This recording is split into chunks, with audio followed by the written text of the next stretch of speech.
नमस्कार, स्वागत छ यहाँलाई नेप्से ट्रेडरमा। आज हाम्रो मार्केटमा चाहिँ 7.27 पोइन्टको चाहिँ आज वृद्धि भएको छ, जुन चाहिँ 0.38% ले हुन आउँछ। आज हाम्रो मार्केट बढेर 1939.61 मा पुगेको छ। आजको दिनमा 95 वटा कम्पनीहरूले कमाएका छन् भने 114 वटा कम्पनीहरूले भने घाटा बेहोर्नु परेको छ र 13 वटा कम्पनीको मूल्य जस्ताको त्यस्तै। आजको टप गेनरको कुरा गर्नुहुन्छ भने डोल्टी, DULTI, BEDC, MKLB, SGIC र HEI ले चाहिँ सबसे ज्यादा कमाएका छन् भने टप लुजरको कुरा गर्नुहुन्छ भने RFPL, KLBS, GIBF1, CMF2 र SCHC ले चाहिँ सबसे ज्यादा घाटा बेहोर्नु परेको छ। त्यस्तै टप टर्नओभरको कुरा गर्नुहुन्छ भने IGI, SPIL, शिवम, HEI र NTC यी कम्पनीहरुमा चाहिँ लगानीकर्ताहरुको एकदमै धेरै अमाउन्ट चाहिँ इन्भेस्ट भएको छ आजको दिनमा चाहिँ। त्यस्तै टप भोल्युमको आधारमा हेर्नुहुन्छ भने IGI, SHL, शिवम, NICBF र HEI को चाहिँ एकदमै ज्यादा भोल्युम आएको छ र किन बेचको आधारमा हेर्नुहुन्छ भने डोल्टी, IGI, SMJC, शिवम र SRLI को चाहिँ किन कारोबार एकदमै ज्यादा भएको छ। आजको दिनमा चाहिँ कुन सेक्टरको कस्तो योगदान थियो भनेर हेर्नु पर्दाखेरि बैंकिङ इन्डेक्स आज पनि घटेको छ, 0.26% ले घटेको छ।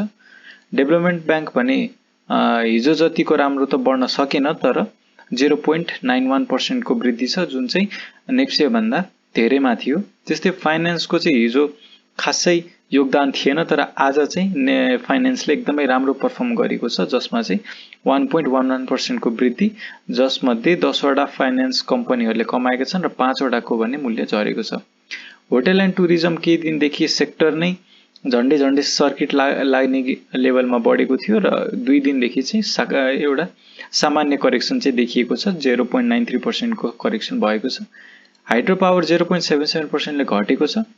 हाइड्रो पावरले पनि खासै आज साथ दिएको देखिदैन। त्यस्तै इन्भेस्टमेन्ट इन्डेक्स 0.78% ले बढेको छ।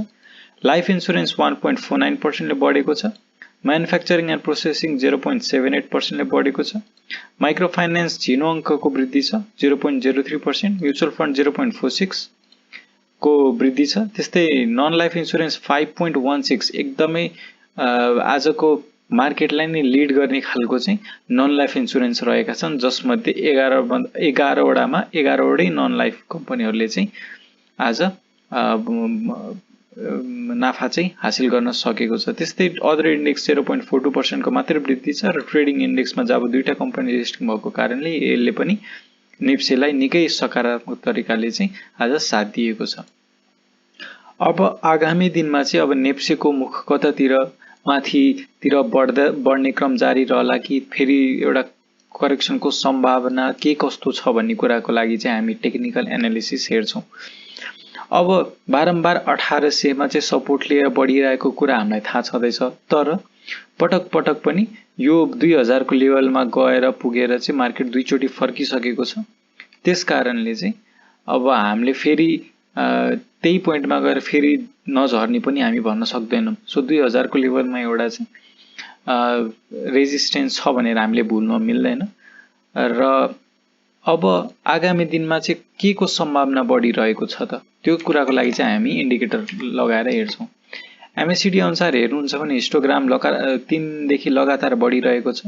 MACD पोजिटिभ एरियामा बढ्नु भनेको एकदमै सकारात्मक कुरा हो र भोल्युम पनि एभरेज भोल्युम भन्दा त निकै माथि आएको छ, तर हिजोको कम्पेयरमा चाहिँ धेरै आउन सकेको छैन, हिजो भन्दा अलिकति कम छ। र यदि हामी अर्को इन्डिकेटर RSI लगाएर हेर्छौं भने चाहिँ RSI पनि बढ्दो क्रम जारी छ, तर 60 को लेभल चाहिँ ब्रेकआउट दिइसकेको छैन।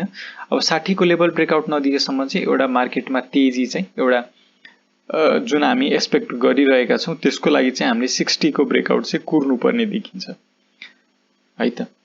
त्यस्तै अर्को एउटा इन्डिकेटर बोलिङ्गर ब्यान्ड लगाएर हेर्न चाहे मैले बोलिङ्गर ब्यान्ड अनुसार हेर्नुहुन्छ भने चाहिँ तीनटै अप्पर ब्यान्ड, मिडल ब्यान्ड र लोअर ब्यान्ड तीनटैको मुख चाहिँ माथितिर फर्केको छ। यसले चाहिँ आगामी दिन निकै सकारात्मक तरिकाले चाहिँ बढ्न सक्ने सम्भावना देखाउँछ। र अर्को कुरा भनेको चाहिँ अप्पर ब्यान्ड माथि फर्के पछाडी चाहिँ हाम्रो लागि रेजिस्टेन्स बोलिङ्गर ब्यान्ड अनुसार चाहिँ यो पनि हाम्रो जुन टार्गेट अस्तिसम्म 1950 मा रहेको थियो त्यो फेरि बढेर बोलिङ्गर ब्यान्ड अनुसार पनि 2000 तिरै पुगेको छ है। त्यसकारणले चाहिँ बोलिङ्गर ब्यान्ड अनुसार पनि निकै पोजिटिभ देखिएको छ। अहिले तत्काल घटिहाल्ने सम्भावना कुनै पनि छैन। त्यस्तै अर्को अर्को एउटा स्क्रिप्ट लिएर आएको छु। पहिलोमा चाहिँ हामी ICFC हेर्छौँ। ICFC चाहिँ आज निकै सकारात्मक तरिकाले बढेको छ। यदि हामी 1 आवर टाइम फ्रेममा हेर्छौँ भने लास्टको 1 आवरमा निकै राम्रो वृद्धि भएको छ भोल्युम सहित है। एकदमै धेरै भोल्युम सहित वृद्धि भएको छ यो इन्भेस्टरले किन्ने आज है त। त्यस्तै यदि हामी 30 मिनट टाइम फ्रेममा हेर्छौँ भने पनि यो लास्टको 1-2 मिनटमा बढाएको होइन रहेछ है। यो लास्टको 1 2 3 4 2 घण्टा लागेर चाहिँ निकै सकारात्मक तरिकाले 1 घण्टा चाहिँ रिकभर हुनलाई र 1 घण्टा चाहिँ त्यो वृद्धि भएको छ आज हाम्रो मार्केटमा र दुईवटा जुन आधी घण्टाको टाइम फ्रेम छ त्यसमा चाहिँ भोल्युम पनि निकै राम्रो आएको छ र RSI को लेभल पनि हेर्नुहुन्छ भने 70 लाई छुन लागिसकेको छ। मार्केटमा एकदमै तेजी रहेको छ।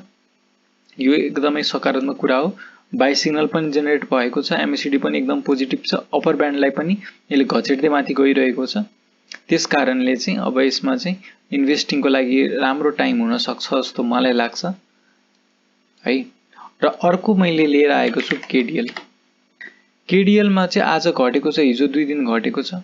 तर यदि हामी जुन यो ट्रेन्ड लाइन हेर्छौं त्यो ट्रेन्ड लाइन चाहिँ यसले अहिले पनि रेस्पेक्ट गरिरहेको छ है त। अझै पनि ब्रेकआउट भइसकेको चाहिँ छैन। यो ट्रेन्ड लाइनलाई चाहिँ अझै पनि रेस्पेक्ट गरेकै भनेर मान्न सक्छौं। यदि बढ्नै सकेन भोलि फेरि एउटा क्यान्डल रेड बन्दियो भने बल्ल हामीले यसले सपोर्ट लिन सकेन भनेर हामी बुझ्न सक्छौं। तर अहिलेको लागि चाहिँ सपोर्टको लेभलमा आएको छ यो ट्रेन्ड लाइन अनुसार यदि हेर्नुहुन्छ भने। त्यसकारणले चाहिँ र यो पहिला पनि यो पोइन्टमा आएर फर्केको, सो दुईवटा सपोर्ट रहेको छ। एउटा चाहिँ अलरेडी यहाँनिर सपोर्ट भइहाल्यो, पहिलाको एउटा लोअर लो रहेको छ र त्यस्तै यो ट्रेन्ड लाइनको पनि सपोर्ट हुने कारणले गर्दाखेरि चाहिँ टेक्निकली KDL एकदमै पोजिटिभ देखिएको छ। यसको कम्पिटिसन हेर्नुहुन्छ भने पनि त्यो 1000 भन्दा माथि नै रहेको छ। CGH हामी एकचोटि हेरिहालौं। CGH को मूल्य यदि हेर्नुहुन्छ भने 1132 रहेको छ है। यो त्यस कारणले गर्दाखेरि चाहिँ प्याटर्न पनि सेम जस्तै फलो भइरहेको छ। त्यसकारण KDL मा चाहिँ निकै पोटेन्शियल भएको स्टक भनेर मैले चाहिँ त्यो लिएर आएको छु। मेरो एकजना सब्स्क्राइबरको जिज्ञासा थियो मोदी हाइड्रो पावरको चाहिँ IPO कहिले लिस्टिङ हुन्छ भनेर। सनराइज क्यापिटलमा मैले कुरा गरेर बुझ्दाखेरि चाहिँ उहाँहरूले चाहिँ एक्ज्याक्ट डेट चाहिँ भन्नु भएन, तर नेक्स्ट अपकमिङ विकमा चाहिँ हाम्रो पोर्टफोलियो अर्थात् हाम्रो मेरो शेयरमा चाहिँ देखाउने छ र त्यसपछाडि त्यो हाम्रो लिस्टिङ भएको 1-2 दिनमा नेप्सेमा लिस्टिङ भइ नै हाल्छ। त्यसपछि हामीले कारोबार गर्न सक्ने छौं। हस्त आजलाई यति नै। भिडियो मन परेमा लाइक गरिदिनु होला। केही सरसुझाव छ भने चाहिँ कमेन्टमा बताइदिनु होला र अर्को भिडियोमा फेरि हामी भेट्ने छौं। हस्त आजलाई यति नै। धन्यवाद।